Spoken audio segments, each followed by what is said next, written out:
Breaking news చూస్తున్నాం. లోక్సభ ఎన్నికల బరిలో దిగకూడదని వివేక్ పొంగులేటి శ్రీనివాసరెడ్డి నిర్ణయం తీసుకున్నట్టుగా తెలుస్తోంది. దీనికి సంబంధించి మరింత సమాచారాన్ని మా తెలంగాణ బ్యూరో చీఫ్ నవీన్ అడిగి తెలుసుకుందాం. నవీన్, చెప్పండి, టీఆర్ఎస్ బుజ్జగింపులు ఫలించాయా? వీరిద్దరు పోటీ నుంచి తప్పుకోవడానికి కారణాలేంటి?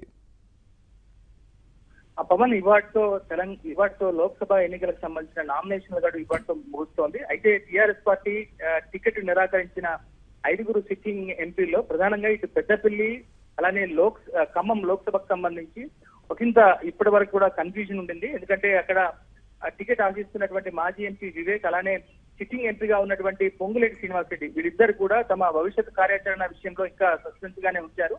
సో ఇవాళ నామినేషన్ల గడువు ముగుస్తుండటంతో వాళ్ళ ఎటకేలకు ఈ ఎన్నికల్లో పోటీ చేయకూడదని చెప్పేసి నిర్ణయించుకున్నారు. అయితే పెద్దపల్లి మాజీ ఎంపీ వివేక్ మాత్రం టీఆర్ఎస్ తీరును తీవ్రంగా ఎండగడుతూనే కేసీఆర్ పై తీవ్రమైనటువంటి విమర్శలు కూడా చేశారు.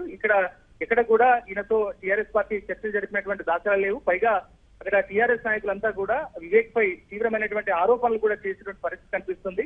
సో నిన్నటి వరకు ఆయన ఎంపీగా పోటీ చేయాలని చెప్పేసి నిర్ణయించుకున్నప్పటికీ కూడా వైపు బీజేపీ కూడా ఆయన్ను ఆహ్వానించింది. అయితే చివరి నిమిషంలో వివేక్ పోటీ చేయకూడదని చెప్పి నిర్ణయించుకోవడంతో అక్కడ లోక్సభ అభ్యర్థిగా ఎస్ కుమార్ ను బీజేపీ నిర్ణయించింది. సో మొత్తం మీద అయితే వివేక్ ఈ ఎన్నికల్లో పోటీ చేయకూడదని చెప్పేసి నిర్ణయించుకున్నారు. ఇక ఆయన భవిష్యత్ కార్యాచరణ అంటే ఏ పార్టీలో చేరేటువంటి అంశం అనేది ఎన్నికల తర్వాత ప్రకటిస్తానని చెప్పారు. సో మరోవైపు ఇటు పొంగులేటి శ్రీనివాసరెడ్డి కూడా ఈ ఎన్నికల్లో పోటీకి దూరంగా ఉండాలని చెప్పి నిర్ణయించుకున్నారు. నిన్న ఖమ్మంలో టీఆర్ఎస్ పార్టీకి సంబంధించినటువంటి కార్యకర్తలు ప్రధానంగా పొంగులేటి అనుచరులు ఆయన పైన తీవ్రమైనటువంటి ఒత్తిడి తీసుకొచ్చారు. ఎన్నికల్లో స్వతంత్ర అభ్యర్థిగా పోటీ చేయాలని చెప్పేసి, కానీ తాను టీఆర్ఎస్ లో ఉంటానని చెప్పేసి పొంగులేటి శ్రీనివాసరెడ్డి చెప్పారు. సో మొత్తం మీద ఆయన కూడా ఈ ఎన్నికల్లో పోటీ చేయకూడదని చెప్పేసి నిర్ణయించుకున్నారు. Pawan, right, thank you Naveen.